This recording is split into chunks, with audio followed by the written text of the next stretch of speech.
The year 2026 began with a single question: who can actually sing anymore? Then Roberts walked onto the Jennifer Hudson show and answered it with a tactical strike on our eardrums. We start the script by dismantling the auto-tune era. While most modern pop stars are hiding behind filters, and Jennifer delivered a raw, unfiltered vocal earthquake. The firm stance here is that Nothing Compares wasn't just a cover. It was an eviction notice for every low-effort singer in the industry. We use humor to describe the sound engineers' faces, looking like they were trying to hold back a hurricane with a wet paper towel. This section is all about his topic authority. We're establishing that isn't a flash in the pan. He's a furnace that's just getting started. To avoid violations, we frame this as an industry analysis of why live vocals are making a massive comeback in the USA. We talk about the 20 million views the clip generated in its first week, proving that America was starving for real, grit and soul talent. You don't just sing with Jennifer Hudson, you survive the experience.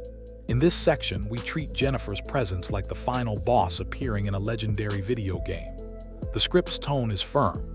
J-Hud is the gold standard, and everyone else is just playing with Monopoly money. We describe her vocal footprint as something so heavy it probably has its own gravitational pull. The humor kicks in when we compare her low notes to a subterranean earthquake and her high notes to a laser beam. She didn't just hit the note, she interrogated it until it gave up all its secrets, the script quips. We provide a technical breakdown of her resonance placement, explaining how she manages to project with the force of a jet engine while sitting on a talk show sofa.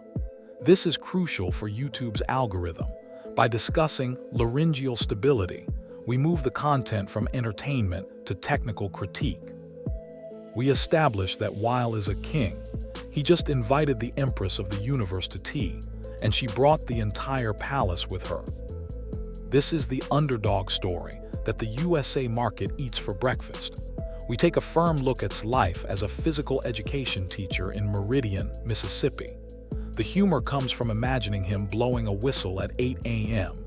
and then being nominated for a Grammy by dinner time. Imagine your PE coach winning a Grammy before you finish your mile run. It's the ultimate flex, the script quips. We analyze the milestone of him being the first ABC-era contestant to snag a Grammy nomination for Still Live within his first year.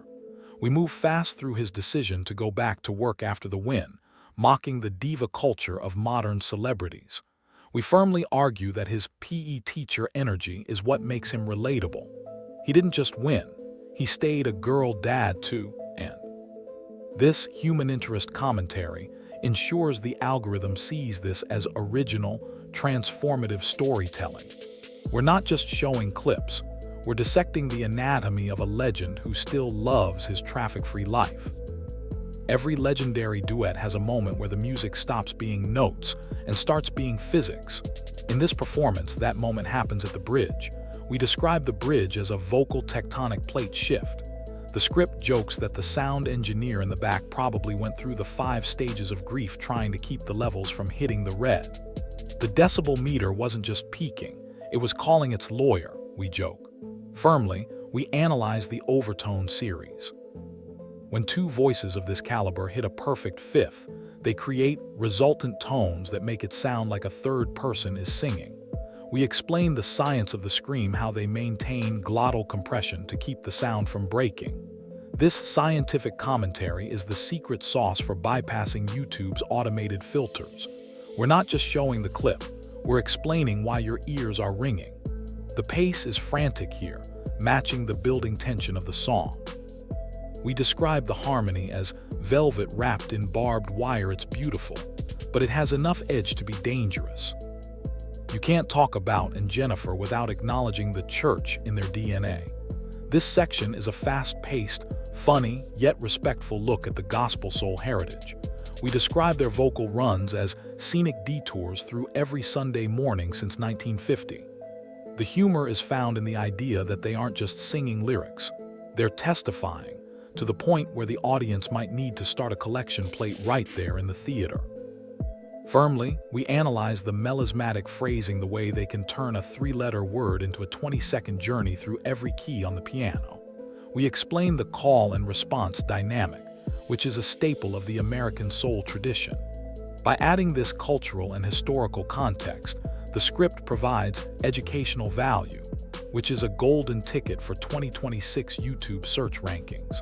We're explaining the genealogy of soul. The tone is firm. If you don't feel this in your chest, you might actually be a very sophisticated toaster. It's a fast, witty tribute to the roots of their power.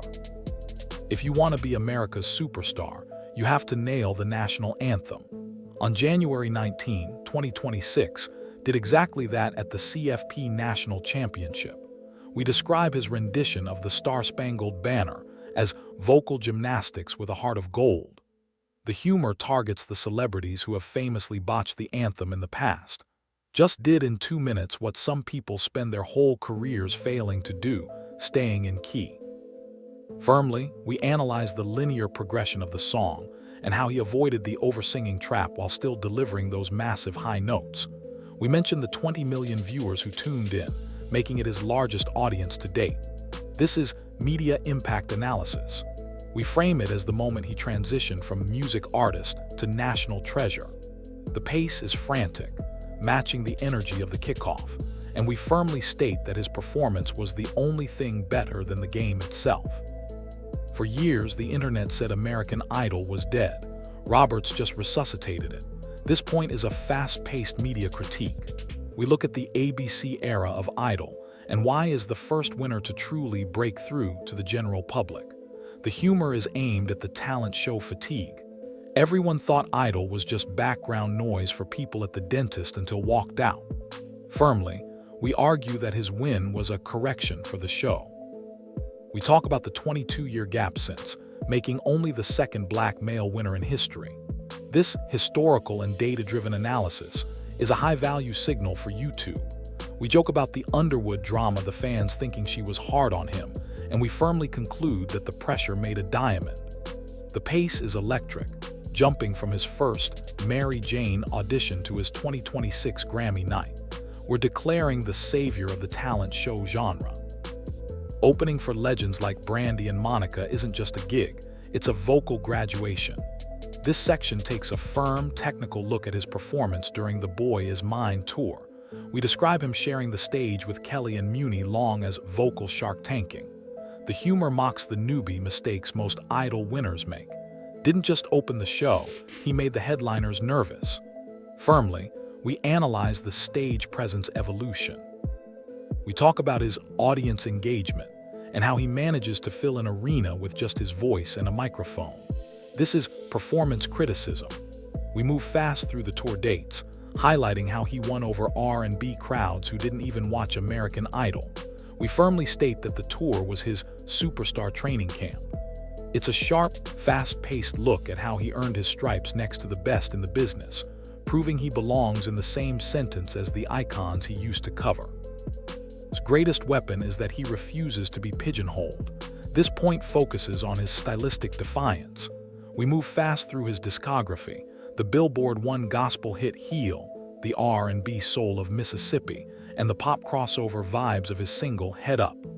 The humor mocks the music industry's obsession with branding. The label asked him what genre he wanted to be and just said yes, we joke.